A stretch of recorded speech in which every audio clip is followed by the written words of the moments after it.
Então vamos conversar um pouco agora sobre semiologia das lesões brancas.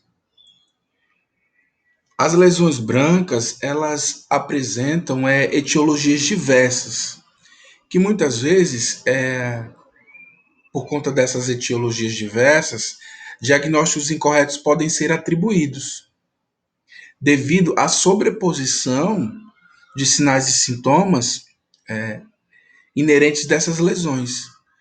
E esses diagnósticos incorretos podem gerar tratamentos inapropriados. Para isso, para elucidação dessas lesões, é necessário que se faça um exame clínico criterioso para então determinarmos as causas dessas lesões e também identificar as manifestações clínicas dessas condições para instituirmos um tratamento melhor aplicado. Tá? Essas lesões, elas requerem semiotécnicas específicas. Então, na investigação das lesões, nós podemos lançar mão de manobras semiotécnicas como inspeção, palpação, raspagem e também investigação de agentes traumáticos, para enfim instituirmos aquela condição específica e nortear o melhor diagnóstico. Então, essas manobras elas são utilizadas para que se tenha o desfecho final e o diagnóstico conclusivo para aquela alteração. Essas lesões elas podem ser classificadas em 4 grandes grupos, como as condições hereditárias, lesões reativas, lesões branco-amareladas não epiteliais e outras lesões brancas. Vamos falar um pouquinho sobre condições hereditárias. E nelas nós temos grandes exemplos, como o leucoedema e o névoa branco esponjoso. O leucoedema ele é definido como uma alteração de desenvolvimento encontrado em 3/4 da população negra, sendo usualmente um achado acidental. Como características clínicas, vamos ter os pacientes não referem sintomas e geralmente a distribuição é simétrica, como a área esbranquiçada ou leitosa. E para o diagnóstico, se vale fazer a manobra de estiramento. Como vocês podem ver aqui nesse caso, ó, que eu vejo uma alteração branco-leitosa localizado na mucosa jugal, e ao promover o estiramento, eu vejo que essa característica branco-leitosa desaparece. Portanto, o tratamento não se faz necessário para esse tipo de alteração. Já o névoa branco esponjoso é uma genodermatose rara, de traço autossômico dominante, alta penetração e expressão variável. Acredita-se que resultado de alterações de ceratinização das mucosas, podendo estar relacionada à mutação de 2 genes relacionados ao metabolismo da ceratina, ou da queratina, que é a ceratina 4 e 13. Como características clínicas, nós vamos encontrar plancas brancas, corrugadas, de aspecto esponjoso, consistência macia, também sem sintomas e geralmente bilateral e simétrico. Para o diagnóstico, exames clínicos e histopatológicos podem ser lançados. Uma coisa interessante é avaliar o histórico familiar do paciente, por ser uma doença autossômica, uma, uma genodermatose autossômica dominante. O traço de dominância geralmente é encontrado nas mulheres. Então, geralmente, se as mães ou as avós são portadoras da mutação, geralmente a mulher, né, a filha, vai apresentar. Então, é importante sempre investigar essa história familiar. A citopatologia oral tem um valor diagnóstico, pois nela podemos observar, a gente consegue ver aqui uma fotomicrografia de uma citopatologia mostrando isso, onde a gente observa a condensação perinuclear e os ceratócitos alterados. A gente consegue ver aqui nessa fotomicrografia. E o tratamento Pode-se tratar uma lesão assintomática e benigna, nenhum tratamento é indicado, né? A gente não faz nenhuma abordagem de remoção específica quando o diagnóstico de nervo branco esponjoso. Entretanto, para melhora da estética, que muitas vezes os pacientes referem, principalmente os que terão um sorriso mais largo, né? Um sorriso mais evidente, mostrando as gengivas, aí para esses casos a gente pode lançar mão de ceratolíticos, né, que são substâncias que removem aquela ceratina superficial, dando um aspecto melhor de condição para aquela gengiva. Entretanto, é bom ressaltar para os pacientes que é paliativo, porque aquela ceratinização ela vai acontecer, aquela ceratina vai depositar. Então, geralmente são usados ceratolíticos para se fazer uma amenização dessas áreas branco-leitosas, que porventura não estejam atrapalhando na estética. Mas vale ressaltar que nenhum tratamento é indicado de remoção cirúrgica, uso de corticoides, geralmente não são indicados para o tratamento da condição. Já as lesões reativas, a gente vai dividir ela em três exemplos básicos, que é a hiperkeratose ou hiperceratose focal ou friccional, a estomatite nicotínica e a leucoplasia pilosa oral. A hiperkeratose ela é definida como uma lesão branca provocada pelo atrito ou fricção crônica contra uma superfície mucosa da cavidade oral. Como características clínicas, temos que são áreas de mucosa mais propensas a traumas, como lábio, mucosa jugal e borda de língua. Então, as áreas que realmente têm uma associação maior com o trauma. O diagnóstico ele é clínico pela confirmação da área exposta, porém, na dúvida, é realizar a biópsia. Né? Às vezes a gente tira o estímulo, faz com que o paciente seja incentivado a parar com aquele hábito parafuncional e, se persistir nessa dúvida, podemos lançar mão da biópsia para, de fato, descartar qualquer outra alteração. O tratamento é o acompanhamento do paciente, seguido do controle do hábito de causar a lesão. Então, a remoção da parafunção. Então, muitas vezes, a prescrição de placas, né? As placas de mordida faz com que os pacientes melhorem muitas vezes, né? Tanto o hábito de mordiscar a mucosa, né? Que é o mordiscatium buccarum, né? Seja na região da língua, na região da mucosa jugal. Então a gente consegue ver aqui, ó, hiperkeratoses focais. Aqui na língua, a gente vê a marcação das faces, né? Linguagem dos dentes, é importante a gente perceber essa alteração, chamada também de língua crenada, essa língua mordida, mordiscada. E a gente consegue ver a deposição de ceratina por conta do trauma. Observamos também a oclusão do paciente aqui, ó, a superfície incisal dos dentes bem desgastadas. Então, esse paciente deve ter, né? Com certeza tem uma alteração específica de bruxismo, que está bem relacionado. A gente vê também aqui, ó, o morsicatium laborum do lábio e aqui o bucaro, né, da mucosa jugal.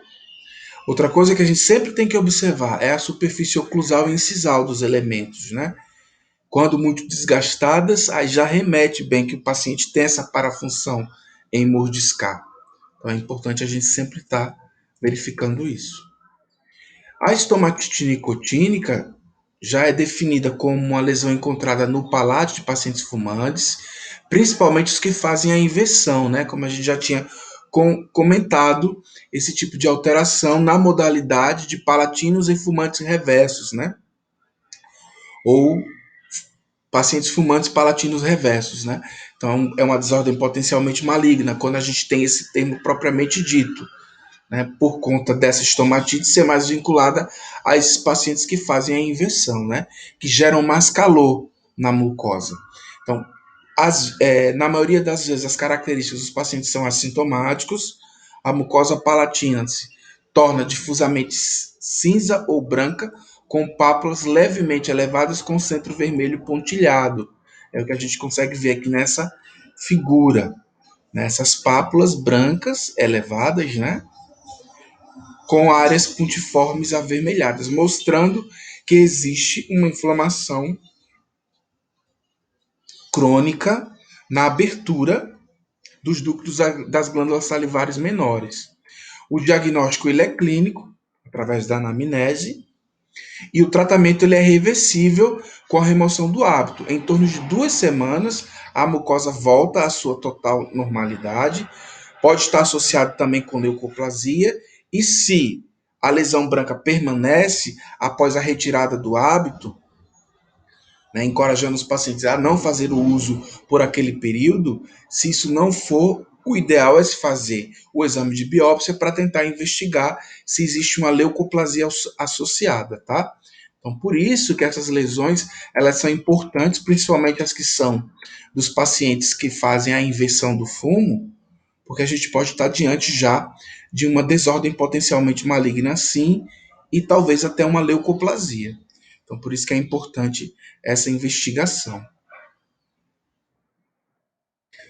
Já a leucoplasia pilosa oral, ela é definida como uma doença causada pelo vírus Epstein-Barr, um herpes vírus.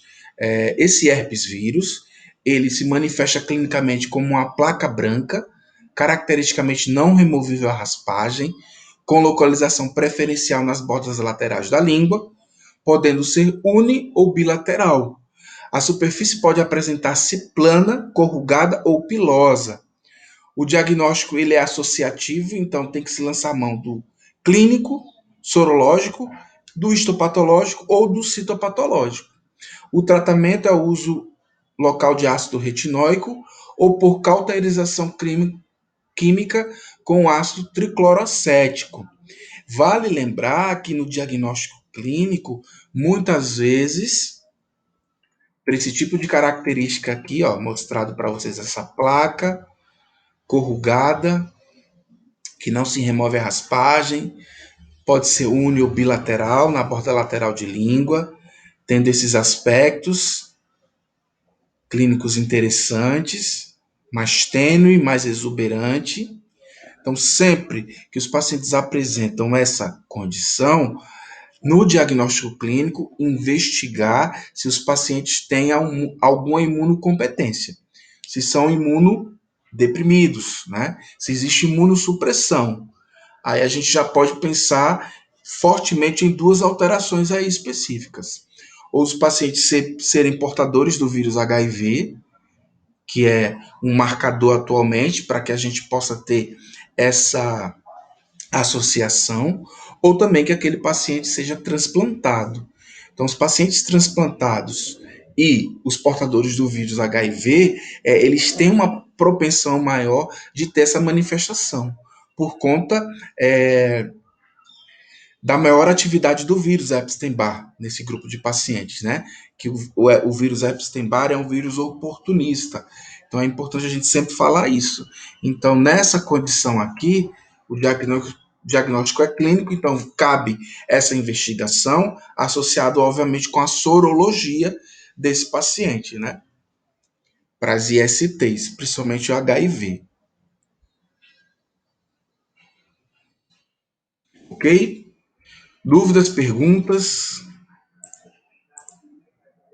Tem aqui algumas coisas. A aula está sendo gravada sim, Marina.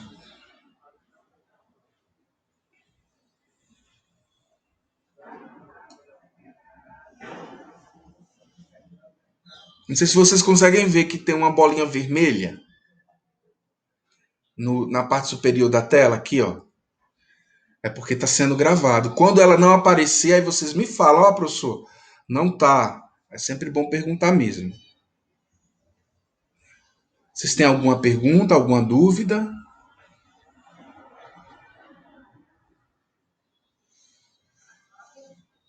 Ótimo, então vamos seguir.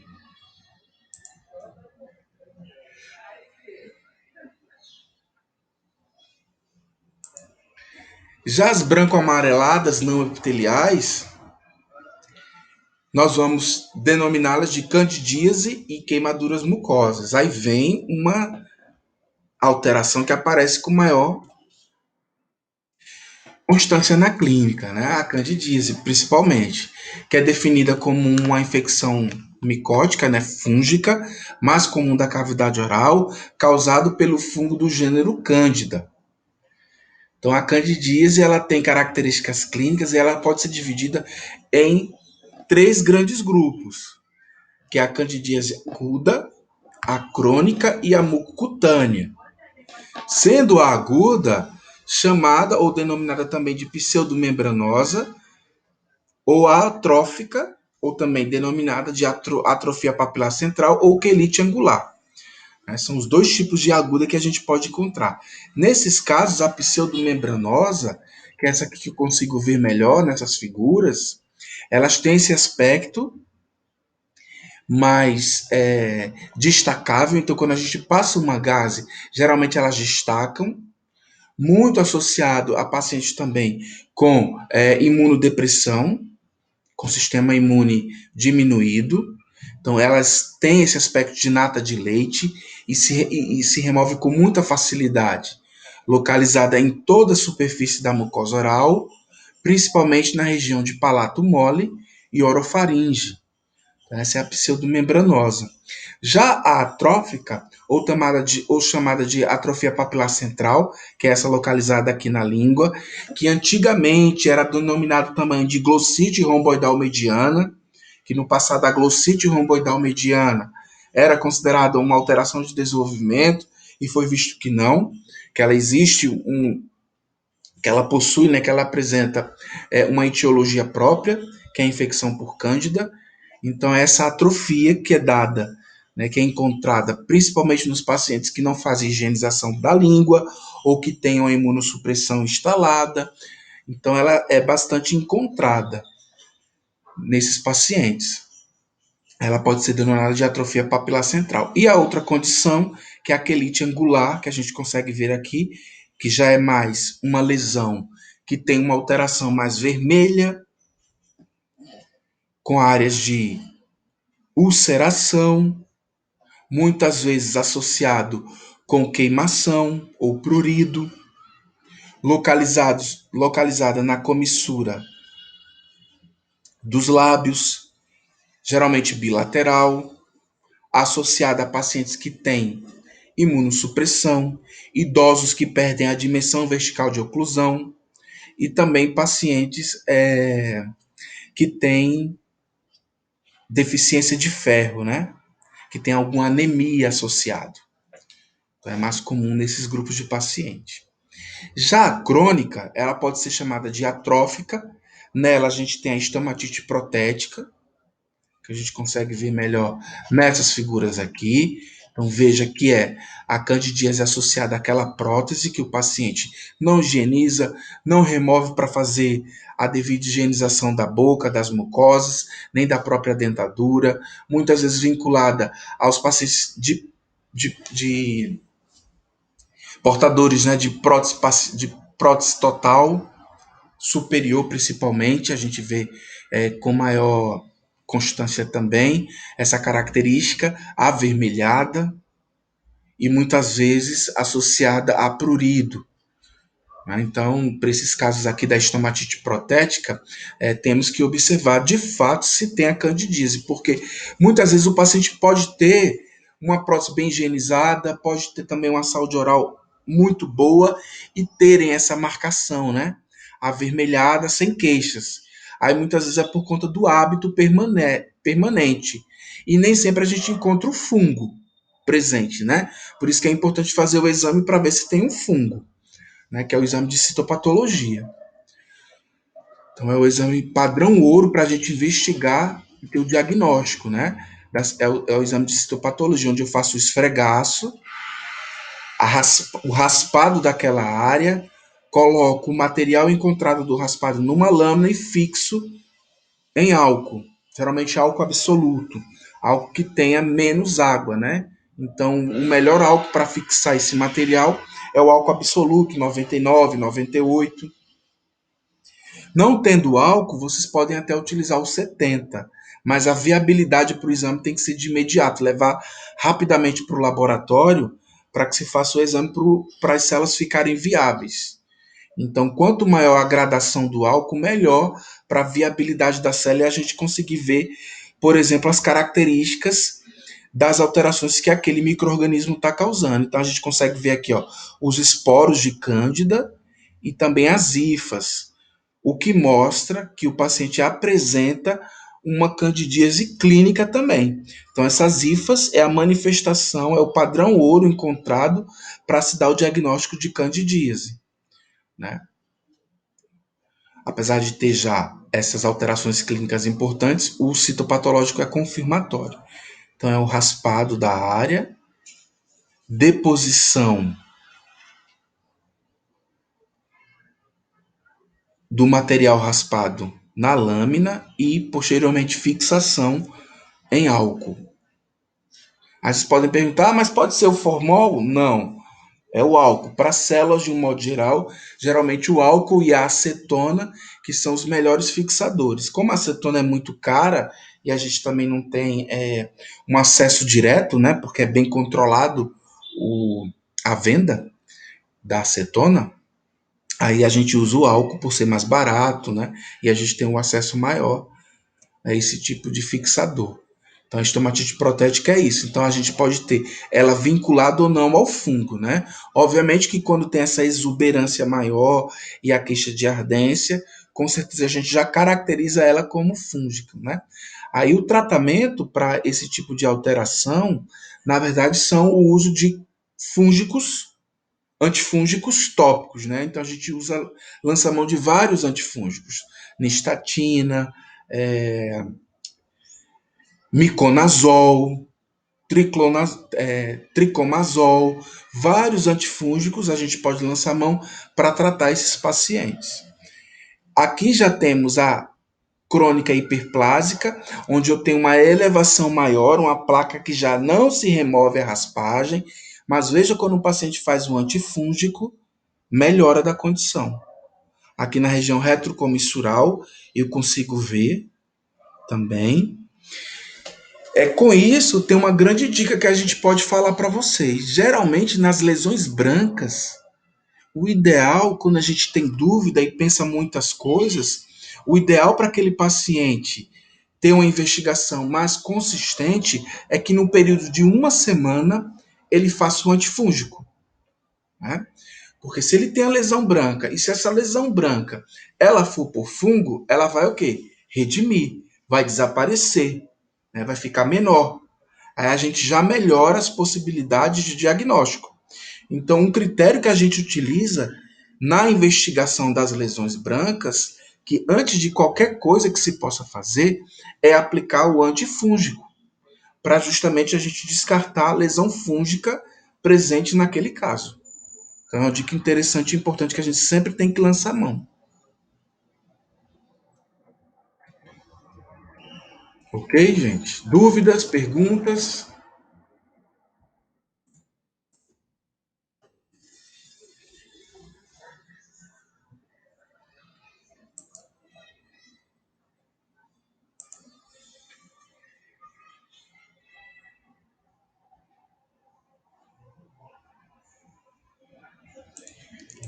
Aqui tem. Ótimo, então vamos lá. Já as queimaduras mucosas são causadas por uma variedade de drogas ou agentes, né, como aspirina, peróxido de hidrogênio, nitrato de prata, fenol, materiais endodônticos, necrose anestésica, podem estar vinculados a essas queimaduras, né? Como características clínicas, observa a presença de área branca. Olha aí uma coisa chave. Desde que eu comecei a falar dessas lesões, eu não falei de sintomatologia dolorosa. A partir daí eu começo a falar, ó, queimaduras mucosas, dolorida, por conta da necrose epitelial no local onde o agente agressor foi depositado. Então é um termo-chave importante, né, que geralmente essas queimaduras são vinculadas à sintomatologia dolorosa. Essa área pode descamar e deixar uma úlcera avermelhada e sangrante. E o tratamento consiste na remoção do agente, né? Então, investigar o porquê que isso aconteceu é importante. Então, aqui, ó, vários casos de queimaduras, placas associadas a úlceras, localizadas em várias áreas, comissura, mucosa região retrocomissural, mucosa jugal, fundo de vestíbulo, ápice de língua. Então, olhando assim friamente, pode parecer outras coisas. Pode parecer candidíase, leucoplasia, líquen plano, várias coisas que a gente já comentou no decorrer da aula. Já outras lesões brancas, nós vamos classificar como essas três importantes desordens potencialmente malignas, que é o líquen plano, a quelite actínica e a leucoplasia.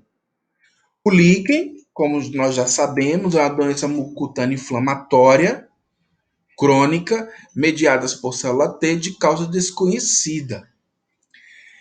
Ele tem uma gama de características clínicas, então a gente tem a modalidade aqui que é o principal tipo de líquen que acontece, né? A principal alteração que vai existir, que é esse fino rendilhado com formações de estrias brancas, denominadas de Wickham, que geralmente está associado a não ter sintomas dos pacientes. Então a gente consegue ver esse rendilhado fino de estrias brancas, tanto na mucosa jugal, língua, vermelhão do lábio, gengivas também. A gente pode encontrar em várias áreas para esses pacientes, né? Ou ele pode ser em placa, que é uma lesão branca, tipo leucoplasia, porque confunde bastante. Então não remove a raspagem. Tem áreas já aqui, ó, ulceradas de atrofia, principalmente na região de dorso de língua. Mas vejam que aqui, ó, caminhando para a borda lateral, a gente já vê o rendilhado, ó. Então parece ser uma evolução, né? Quando não tem um tratamento adequado. Temos a forma atrófica,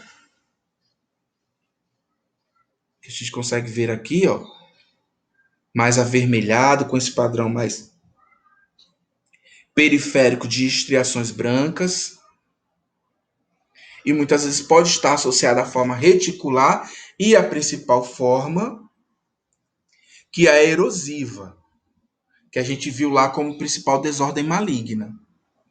Então, esses quatro aspectos clínicos, reticular, em placa, o atrófico e o erosivo, são os principais tipos de líquen. Eu não falei, mas eu aqui na aula ainda não falei, mas a gente tem também o papular, que a gente não tem aqui uma foto que demonstra, não tem, mas a gente pode encontrar pápulas localizadas também na mucosa, mas é mais característico na região de pele, caracterizando assim outra forma de líquen, tá? Então essas seriam as cinco principais variantes, né? O reticular, o em placa, o atrófico, o erosivo e o papular. Aí o erosivo chamam também de bolhoso, erosivo ou bolhoso, né? Porque essas bolhas coalescem e fazem essas ulcerações, essas erosões. E o diagnóstico ele é clínico e associado com o exame anatomopatológico. Então, de fato, é mandatório se realizar a biópsia para ter um diagnóstico específico. E outra coisa também, ele pode ser multifocal, né? Ele pode aparecer em várias áreas da boca. Então, também é sempre importante investigar se os pacientes têm lesões de pele, né? Principalmente nas áreas de articulação, dorso e também abdominal. São as áreas mais comuns que o líquen pode aparecer. Sendo que a mucosa oral é um sítio preferencial. O tratamento do líquen plano oral tem como objetivo aliviar os sintomas e minimizar o impacto funcional da doença, porque é uma doença, né, que não tem mediada por célula T, que não tem cura. Né? Então, o paciente tem um tratamento ao longo da vida. Então, cuidados de higiene, principalmente os periodontais, eles são muito bem indicados. Os medicamentos mais frequentes indicados são os corticoides potentes por via tópica, através de bochechos, pomadas e veículos ora-base. Então, o ideal é que sejam aplicados, os pacientes tenham uma remissão interessante. Imunossupressores tópicos, como a calcineurina, tacrolimus e picrolimus, apresentam resultados terapêuticos bem interessantes. Então, os pacientes conseguem também melhorar. Entretanto, eles têm muita queixa por conta do sabor que essas medicações têm. Não são tão palatáveis, semelhantes aos veículos hora base, que tem uma aderência maior, né? Então, os imunossupressores têm essa limitação. O acompanhamento dos doentes deve ser periódico pela necessidade de se diminuir gradativamente as medicações e pela necessidade de acompanhar principalmente as lesões atróficas e cicatriciais, ou seja, a modalidade principalmente bolhosa, né? Porque geralmente essa bolhosa e também a atrófica, que é essa aqui, ela é vinculada muito a sintomas. Os pacientes sentem dor, sentem prurido, então eles ficam bastante incomodados com essa modalidade, né? E por conta das lesões, eles não conseguem fazer uma boa higiene. Então, o monitoramento com instruções de higiene oral, uso de colutórios e também de boa técnica de escovação, associado com uma boa escova também, de cerdas ultramacias, é importante, né? Porque eles não conseguem higienizar, porque a área fica friável, sangrante. Então é sempre bom ter essa alteração importante, né? Essa orientação importante. Já a quelite actínica é uma alteração dos lábios causadas pela exposição crônica aos raios solares ultravioletas, principalmente os raios UVB, os raios B ultravioletas, e como características clínicas marcantes temos que são idosos de pele clara, que têm hábitos ocupacionais ou de lazer ao ar livre, expondo-se à radiação actínica. E as lesões localizadas nesse vermelhão de lábio, eles têm uma evolução, ou ficam ciclando com essas alterações, como principalmente a atrofia da borda do vermelhão do lábio inferior, o aparecimento de superfícies lisas e áreas pálidas com erupções, o escurecimento de margem entre o vermelhão e a semimucosa, que é a elastose solar, que a gente denomina.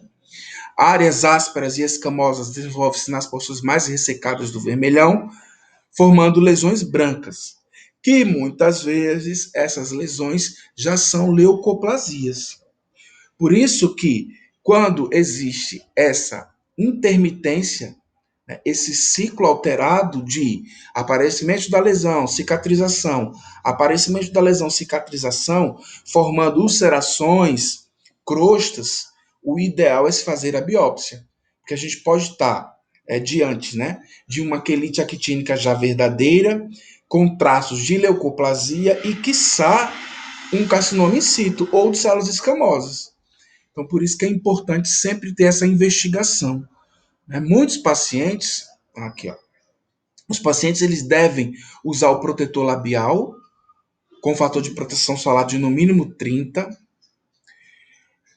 principalmente monitorar, né, as áreas endurecidas, espessas, com alterações ou com leucoplasias já instaladas. Devem ser submetidos à biópsia e, em casos mais graves, sem malignidade, podemos remover uma fina fatia do lábio, que é chamada vermelhectomia, que eles, quando fazem esse procedimento de remoção, se remove de fato esse vermelhão do lábio, fazendo com que a semimucosa, né, essa área de mucosa já, seja evertida para a região externa da boca. Então eles reclamam muito, né, de sensibilidade ou de perda da sensibilidade, ou por conta que não conseguem mais fazer a rima oral, né, o selamento dos lábios. Então, para não se chegar a essa cirurgia, o ideal é se usar o protetor e investigar, principalmente aqui nesse caso, ó, que tem lesões já mistas, ó, tem ulcerações, tem placa branca. Aqui nesse caso, ó, só tem a placa branca. Mas veja que já tem ulcerações aqui, ó, pigmentação. Então, sempre fazer a palpação do lábio para ver se tem alguma área endurecida. Né? Então, tem sempre que se lançar mão de um exame físico muito apurado para tentar chegar a um diagnóstico mais específico e um acompanhamento mais específico para esses pacientes. Proteção, por exemplo, também com viseiras, bonés, chapéus são indicados, uso de guarda-sol também, e o acompanhamento a longo prazo ele é recomendado, mesmo se fazendo a vermelhectomia. Já a leucoplasia, ela é definida pela OMS, né, como uma mancha ou placa branca da cavidade oral, não removível à raspagem, que pode ser caracterizada clínica ou microscopicamente como outra enfermidade. Então veja que, mais uma vez falando, ela possui um diagnóstico de exclusão.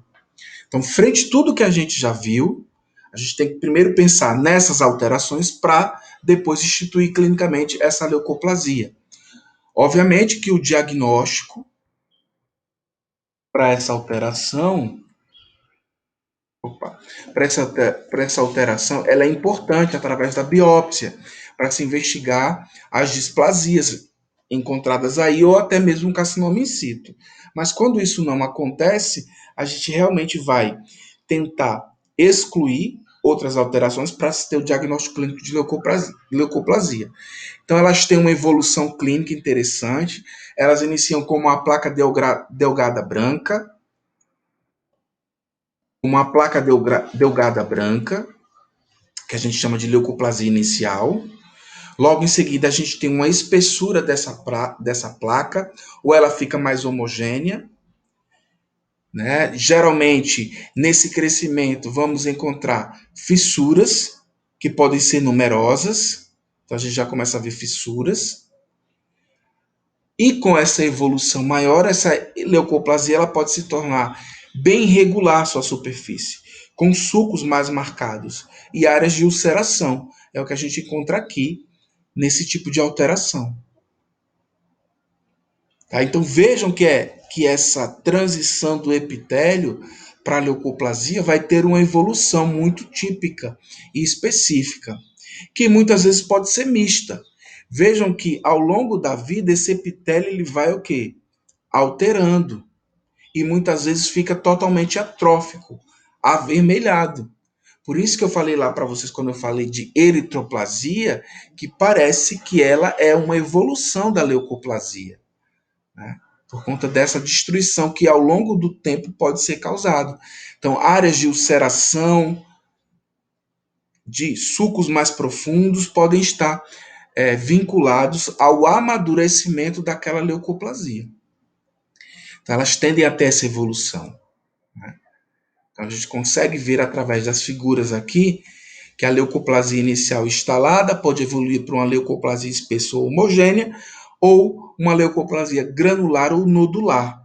Quando essas leucoplasias elas ficam com essa característica granular, nodular, em vários sítios da cavidade oral, aí nós já caracterizamos como uma entidade chamada de leucoplasia verrucosa proliferativa. É um subtipo que a gente classifica quando ela fica em múltiplos locais da cavidade oral. A gente chama de LVP, leucoplasia verrucosa proliferativa. Muitas vezes, para o diagnóstico e tratamento, vamos realizar biópsia, mas muitas vezes vai ficar vinculado à dificuldade de qual área fazer biópsia. Qual área eu devo biopsiar aqui? Então, muitas vezes a gente pode ter dúvida. Para isso, a gente vai usar quando tiver dúvida na área que vai biopsiar, porque a biópsia ela é incisional, eu estou em busca de diagnóstico para saber que alteração é a que nós estamos encontrando. Então, eu vou remover parte da lesão. Então, essa parte da lesão que eu vou remover aqui, qual área eu vou eleger? Se eu tiver dificuldade, eu posso lançar mão dessa técnica, a técnica de Marshberg, ou a técnica do azul de toloidina, onde eu vou usar esse corante vital, que ele é um marcador de proliferação celular, ou seja, ele vai marcar áreas que estão em atividade celular maior. Então, com isso, vão ser as áreas mais interessantes para que você possa remover. Então, a gente tem aqui, ó, várias áreas mostrando positividade focal para aquela alteração. Então, é um exame simples, onde eu vou limpar com ácido acético a 1% aquela área. Então, eu uso o ácido acético para limpar, para deixar o tecido livre de saliva ou de qualquer outro líquido presente na cavidade oral. Logo após, eu vou aplicar por 20 segundos o azul de toluidina a 1%. Né? Então, vai ficar durante 40 segundos. E vou observar a pigmentação e vou remover esse azul de toluidina com o ácido acético. Vou friccionar para remover todo, após esses 40 segundos que eu deixei, eu vou remover esse azul de toluidina com o ácido acético e vou ver a aparência. Então, quando existe a marcação, aqui eu consigo ver, ó, uma marcação bem positiva. Então, provavelmente a área de biópsia que eu devo marcar é essa daqui. Aqui tem um para a gente ver, ó. Aqui passei o ácido de toluidina, desculpa, o ácido acético, removi, passei o azul de toluidina a 1% por 40 segundos, deixei esses 40 segundos, logo após eu vou remover com ácido acético, para remover todo o excesso, e aqui eu tenho o exame para diagnóstico. Vejam que a área esbranquiçada, juntamente com a ulcerada elevada, foi a mais marcada, ó. Então, provavelmente essa área aqui é a área que a gente vai fazer e realizar a biópsia. Aqui tá fácil de perceber, né? Eu acho que com o tempo, olhando, a gente vê que essas áreas mais ulceradas, atróficas, vermelhas, elas devem ser as mais procuradas para fazer a biópsia. Mas quando a gente tem, por exemplo, uma leucoplasia homogênea, só áreas brancas, fica mais difícil. Então, vale bem lançar a mão do azul de toluidina. Nesse caso aqui, ó, eu tenho uma fissura, né, uma leucoplasia homogênea. Nesse caso já fica mais difícil. Mas quando eu apliquei o azul de toluidina aqui, essa área aqui, ó, mais atrófica e essa outra aqui, ó, são as áreas que são mais marcadas. Então, o ideal é se remover essa parte aqui. Outra coisa interessante que vocês perguntam, né, como é biópsia incisional, aí vocês perguntam, tem que remover o tecido saudável? O ideal é que venham também áreas de tecido normal ou adjacentes à não lesão, né? Para a gente ter uma uniformidade da peça não, da amostra, da espécime, para que a gente possa dar um diagnóstico mais difuso daquela área. Então, biopsiar tecido saudável associado com características clínicas mais marcantes da lesão, que nesse caso aqui, podemos lançar a mão do azul de toluidina para remover toda essa área. Tá? Então, as leucoplasias, elas devem ser monitoradas. Quando se tem um diagnóstico de leucoplasia, geralmente o termo histopatológico vinculado a ter essa atividade da doença, né, da leucoplasia, são as displasias. A gente sempre vai ver essas displasias. Então, no caso aqui, ó, que é uma área extensa, se deu leucoplasia, o ideal é eu remover a lesão. Então, eu faço programação. Eu programo fazer uma parte, o paciente remove os pontos, né, depois de uma semana, aí com um mês eu marco outra remoção da outra área e vou fazendo aos poucos, sempre monitorando aquelas áreas de leucoplasia. Então, as leucoplasias elas devem ser removidas, elas não devem ser acompanhadas. Se eu sei que é leucoplasia, eu tenho que remover. Tá? Então, nesse caso aqui, o ideal é, depois do diagnóstico, e a gente concluir como leucoplasia, através do diagnóstico de exclusão, eu programo a remoção. Né? Então, removo e aí sim vou acompanhar esse paciente para ver se ele vai aparecer com lesões em outros locais. Tá, gente? Então, quando encontrar uma leucoplasia, né, uma lesão branca, e na busca de diagnóstico, na exclusão dos sintomas, na exclusão, né, dos sinais e sintomas, eu demarcar que é uma leucoplasia, programo para remover e depois acompanhar o paciente. Então, as lesões brancas, elas não são acompanhadas, as lesões de leucoplasia, elas não são acompanhadas, tá? são removidas e depois acompanhadas. Então, geralmente essas lesões elas não destacam a raspagem, por isso que é importante fazer essa manobra semiotécnica, né, que é remover, ver se é bilateral, ver se tem trauma, faz toda essa busca diagnóstica para a gente aplicar esse diagnóstico específico.